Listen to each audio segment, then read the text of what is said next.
All right, welcome to Serve Sundays. What is this, like a podcast that we're doing every week or something like that, right? Yeah, every week, right? Yeah, and we're basically just gonna be giving you guys some insight into our family business. That's fucking wild to say.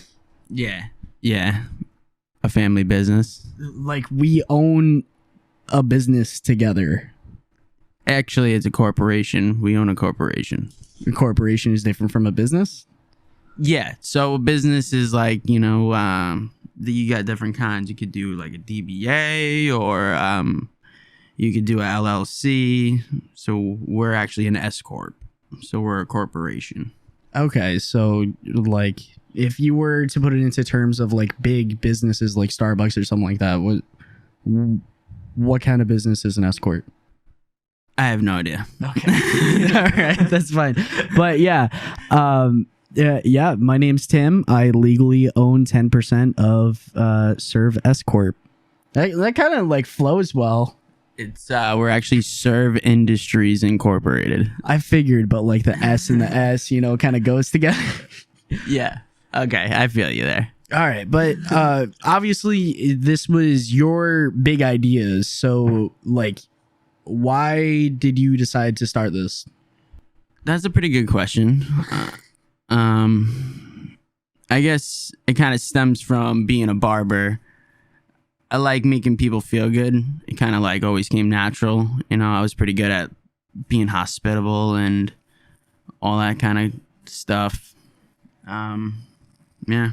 All right. So like when you say make people feel good, like feel good internally and also like feel good externally, like feel good about themselves. Yeah, feel good about themselves. So like being a barber, you kind of like transform a person every time you cut their hair, and between talking to them and getting to know them a little bit and stuff like that. With every time you cut their hair, you kind of get to know them and Yeah. So okay. All right. So what made you want to do a clothing brand then? Why don't you just stick to barbering? What why were you like, oh hey, here's some clothes, bro, feel good? Yeah. All right, so I kind of always had that thought, like I always wanted to start a business. We all kind of always wanted to start a business. Yeah. Me, you, Nick, even Amanda had a like always an entrepreneurial spirit, and I think that kind of derived a lot from our dad and stuff like that. So I knew that one day that I really wanted to open up something with the family, and clothes just seemed like the easiest thing, to be honest with you. I was like, I know 10 people that'll buy a t-shirt. Tim probably knows 10 people that'll buy a t-shirt or a hoodie or something like that. I was like, if we come up with a dope design, I really think we could sell it, and that's kind of like where that idea stemmed from. All right. Yeah. And I mean, it is a pretty cool design. It's, nice, simplistic and stuff like that. We got the butler that was actually from our dad's catering company. Yeah. We just modified it for the t-shirt and stuff. So that's honestly probably one of my favorite parts, is that like we also not only incorporated like, all of us, but also him with it, know? Yeah.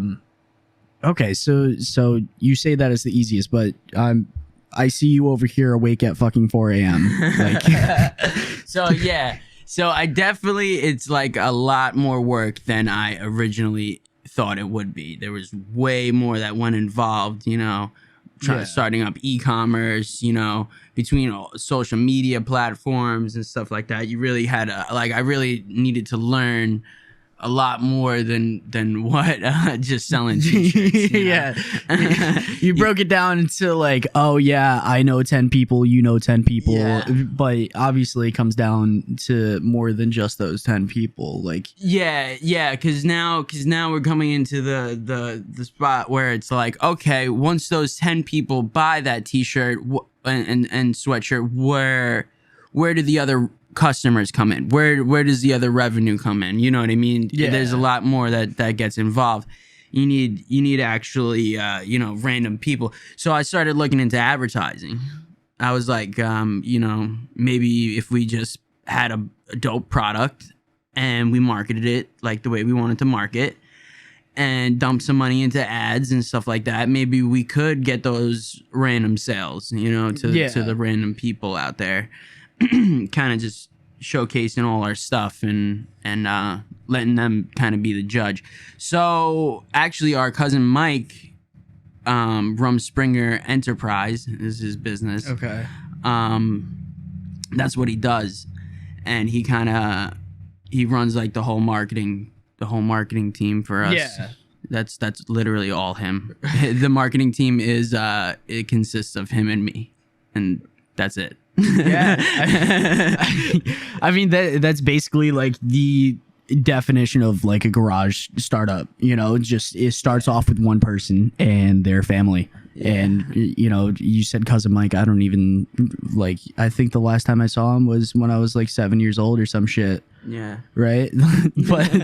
but like, that just shows how big our family is, and two, how close we are, because he lives in Pennsylvania, right? Yeah. About 4 hours away from us. Yeah. And that's like, and he's helping us run our business. That's like hardcore too. He put in 12-hour days. 15-hour days creating all our ads and stuff like that. That like literally showcases how close our family is and how supportive we are with everybody. And it's honestly like wonderful. And I think that's also like what we're trying to do, at least like my vision with my legally owning 10% of the Serve Industries. Let's go. And is like, I've always had this idea of building a community, and I think that Serve is definitely starting to do that. At least especially what I see on like Instagram and stuff like that. Yeah, we're heavy on Instagram. That's pretty much where my catalyst started. I was like, it was the easiest platform to kind of gain a following on, and I already had like a general understanding from from working it for barbering and stuff like that.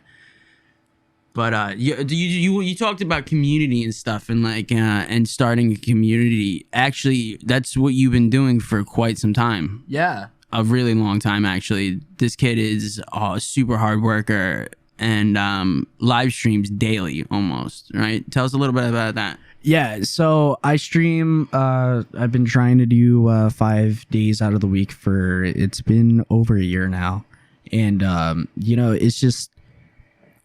One, the reason why I started it was just because I love video games. I love playing them and might as well do something productive while doing it, and then I started getting traction from my friend Cozy, who also makes like gaming content and stuff like that, or he's a content creator, and some of his audience came by, and that kind of sprung me up, and I started getting viewers of my own. I got rated by this guy, Tim the Tapman.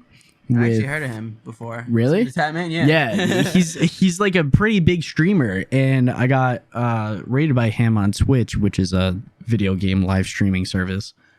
And I think he brought like 2,000 viewers into my chat. Yeah, that's dope. And I was literally shaking when that happened. Because there's so many things that go in your mind. You're like, wow, I have 2,000 people talking in front of me. This is bigger than a high school auditorium, a graduation ceremony, And then I just kind of like clicked into place, and I was like, all right, well, they just got done watching a big streamer that doesn't read chat because they have so many people.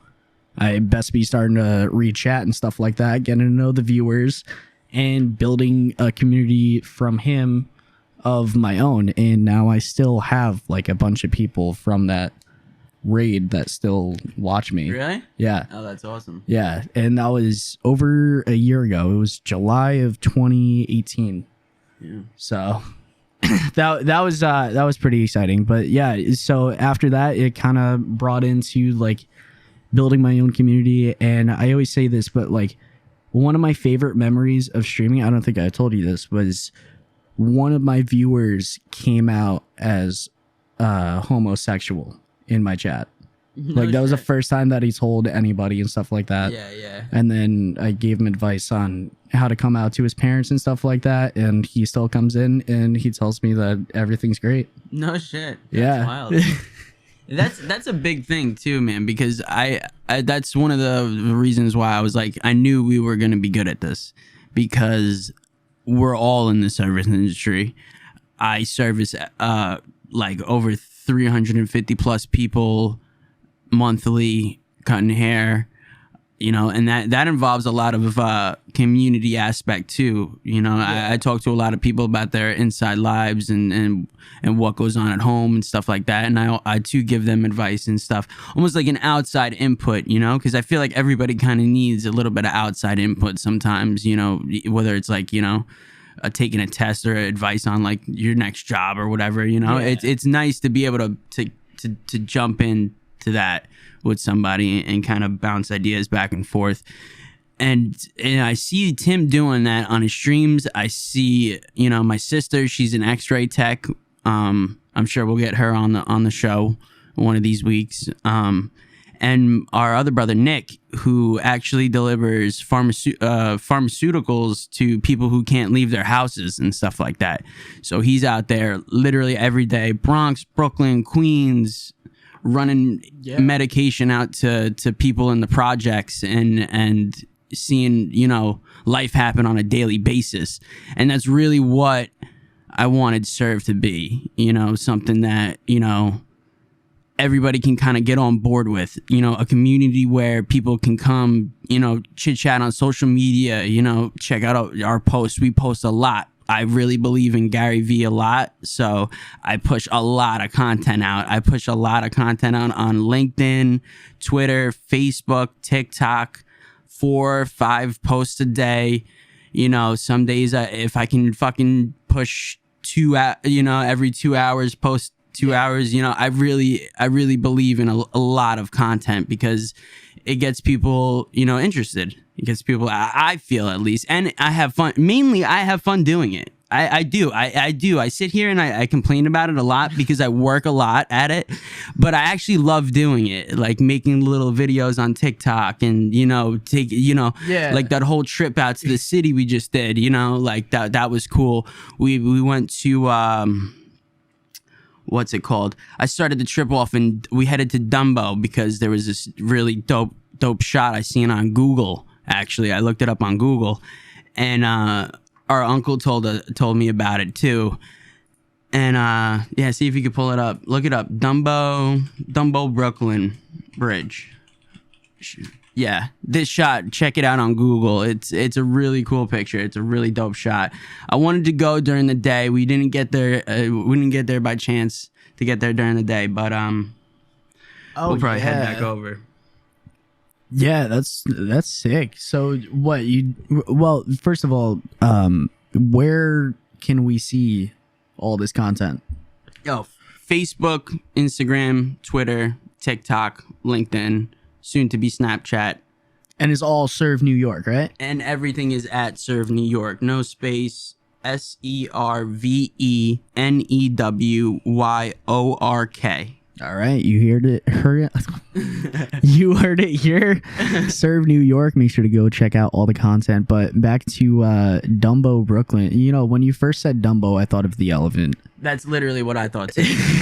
So I was like, there's no way that there's a place called Dumbo anything. Yeah, I was like, okay, so you're going to take a picture with a fucking elephant statue. That's stupid, but you know, now that I'm looking at this picture, that's actually like a dope shot. Yeah, it's really cool. It's like a cobblestone on the floor there. There's I love the red brick. Yeah, the red brick on the two buildings, and then just the shot of the Brooklyn Bridge, right down the center of the two buildings. Yeah, it's sick. Yeah, it's if sick. you guys haven't and done it was so, dope in person too. Really, they had this. We started off our journey there. Actually, we drove because we're from Long Island, so we're about an hour out from the city, but like we basically live there. We go out there weekendly, like during the week sometimes too.